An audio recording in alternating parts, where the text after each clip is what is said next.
Oh, huwag kang magsimula nito kung ayaw mong mawala yung cravings mo para sa matatamis.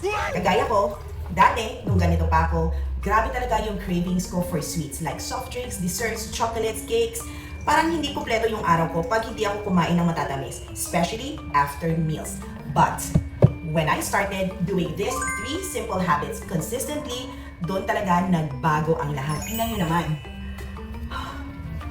Number 1, I stopped eating every few hours. I gave my body longer breaks from food. Number 2, I started drinking this tea during my non-eating window. It helped me manage my cravings and my appetite and made longer breaks from eating so much easier for me. Dati akala ko hindi ko rin kaya, pero kaya pala.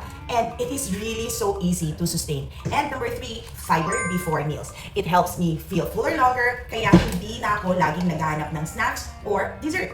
And the biggest surprise of them all, hindi ko pinilit tanggalin ang sweets sa buhay ko. Unti-unti, ako na mismo yung hindi naghahanap ng matatamis. Especially yung soda. Ay nako, grabe talaga ako mag-soda dati. So if you want to know exactly what I did, just comment sugar and I'll share it with you. So, yun lang, share ko. Bye!